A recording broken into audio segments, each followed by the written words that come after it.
بسم اللہ الرحمن الرحیم۔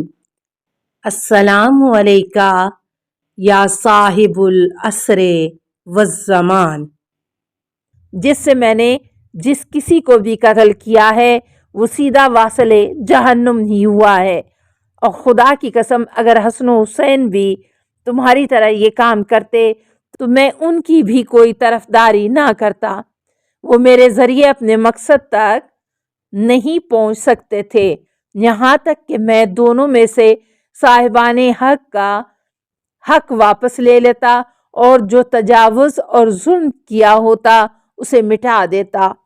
لہٰذا عفو و بخشش صرف ذاتی معاملات میں تو قابل ستائش ہے، لیکن خدا یا دوسروں کے حقوق میں ہمیں کسی کو معاف کرنے کا کوئی حق نہیں ہے، بلکہ پیغمبر اکرم صلی اللہ علیہ وآلہ وسلم اور ائمہ معصومین علیہ السلام کی سیرت میں بھی اس سلسلے میں کسی قسم کی رعایت کا سراغ نہیں ملتا۔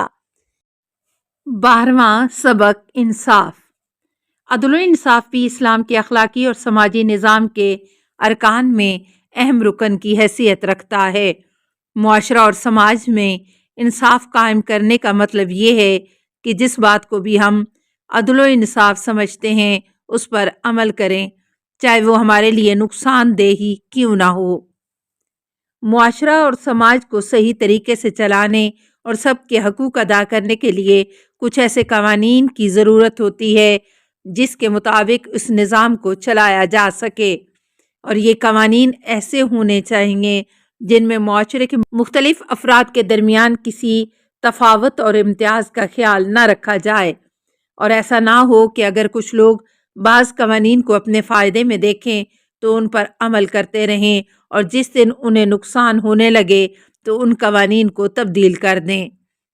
ہر معاشرے کی اصل مشکل یہی ہے کہ لوگ حق کی بات کو بہت زور و شور سے کرتے ہیں، لیکن عمل کرتے وقت خاص طور پر جب کہ وہ ان کے خلاف ہو اس پر عمل کرنے کے بجائے کسی نہ کسی طریقے سے اپنی جان بچانے کی کوشش کرتے ہیں۔ حضرت علی علیہ السلام نے اس سلسلے میں یہ ارشاد فرمایا، فَالْحَقُّ أَوْسَعُ الْأَشْيَاءِ فِي تَوْصِفِ وَضْيَقُهَا فِي التَّعَسُّفِ۔ تعریف و توصیف کرنا ہو تو حق سے وسیع و عریض کوئی میدان نہیں، اور اگر انصاف کرنے کا مرحلہ آ جائے تو اس پر عمل کرنا پڑے تو پھر حق سے محدود اور چھوٹی چیز کوئی نہیں۔ یعنی لوگ عام طور پر ایسے ہوتے ہیں کہ حق کی بات کرتے وقت تو بہت لمبی لمبی ڈینگیں ماریں گے، مگر جب کسی کا حق ادا کرنے کی باری آتی ہے تو پھر کسی نہ کسی بہانے سے جان بچاتے پھرتے ہیں اور لوگوں کے حقوق مشکل سے ادا کرتے ہیں۔ اسی بنا پر اسلامی کتابوں میں عدل و انصاف کو بہت اہمیت دی گئی ہے اور معاشرے میں عدالت کی ترویج کی خاص تاکید کی گئی ہے۔ قرآن مجید کی آیات میں عدل و انصاف کی ایک بہت ہی نازک مرحلے کی طرف اشارہ کیا گیا ہے کہ جب اکثر لوگوں کو اپنے یا اپنے رشتہ داروں کے بارے میں عدل و انصاف کرنا پڑتا ہے تو ان کے قدم لڑکھڑا جاتے ہیں، جیسا کہ ارشاد باری تعالیٰ ہے، وَإِذَا قُلْتُمْ فَعْدِلُوا وَلَوْ كَانَ ذَا قُرْبَىٰ وَبِعَهْدِ اللَّهِ أَوْفُوا ذَٰلِكُمْ وَصَّاكُمْ بِهِ لَعَلَّكُمْ تَذَكَّرُونَ۔ اور جب بات کرو تو انصاف کے ساتھ، چاہے اپنے اقربا کے خلاف ہی کیوں نہ ہو، اور عہد خدا کو پورا کرو کہ پروردگار نے تمہیں اس کی وصیت کی ہے اور شاید تم عبرت حاصل کر سکو۔ دوسری آیت میں خداوند عالم یوں ارشاد فرماتا ہے، یا ایھا الذین آمنوا کونوا قوامین بالقسط شہداء للہ ولو علی انفسکم او الوالدین والاقربین وان یکن غنیا او فقیرا فاللہ اولی بہما فلا تتبعوا الہوی ان تعدلوا وان تلووا او تعرضوا فان اللہ کان بما تعملون خبیرا۔ اے ایمان والو، عدل و انصاف کے ساتھ قیام کرو اور اللہ کے لیے گواہ ہو جاؤ۔ چاہے اپنی ذات یا اپنے والدین اور اقربا ہی کے خلاف کیوں نہ ہو۔ جس کے لیے گواہی دینا ہے وہ غنی ہو یا فقیر، اللہ دونوں کے لیے تم سے اولا ہے۔ لہٰذا خبردار، خواہشات کا اتباع نہ کرنا تاکہ انصاف کر سکو، اور اگر توڑ مروڑ سے کام لیا یا بالکل کنارہ کشی اختیار کر لی تو یاد رکھو اللہ تمہارے اعمال سے خوب باخبر ہے۔ اس آیت میں خداوند عالم نے عدل و انصاف کی رعایت کرنے کے علاوہ دو اہم باتوں کی طرف توجہ دلائی ہے۔ پہلے یہ کہ عدل و انصاف کرتے وقت ممکن ہے کہ خود تمہارا یا تمہارے عزیزوں کا نقصان ہو جائے، لہٰذا ایسے میں اپنے یا اپنے عزیزوں کے ذاتی فائدے کے لیے عدل و انصاف کو اپنے پاؤں تلے نہ روند ڈالنا۔ دوسری یہ کہ فیصلہ کرتے وقت ہم سامنے والے کی حیثیت کا خیال کر لیتے ہیں، مثلا کسی فقیر پر رحم کھا کر اسے کوئی چیز دے دیں اور ممکن ہے کہ وہ اس کا حقدار نہ ہو، یا مالداروں اور رئیسوں کی دولت کی لالچ میں ان کے حق میں فیصلہ کر دیتے ہیں اور وہ اس کے حقدار نہ ہوں۔ لہٰذا آیت میں اس بات کی طرف خاص ہدایت دی گئی ہے کہ خبردار کسی کی دولت یا غربت کی بنا پر حق کو ناحق قرار نہ دینا۔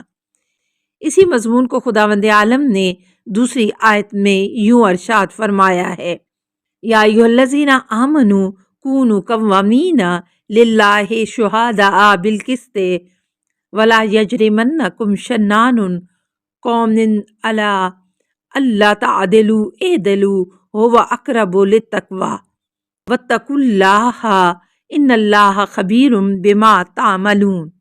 ایمان والو، خدا کے لیے قیام کرنے والے اور انصاف کے ساتھ گواہی دینے والے بنو، اور خبردار کسی قوم کی عداوت تمہیں اس بات پر آمادہ نہ کر دے کہ انصاف کو ترک کر دو، اور انصاف کرو کہ یہی تقوی کے قریب تر ہے، اور اللہ سے ڈرتے رہو کہ اللہ تمہارے اعمال سے خوب واقف ہے۔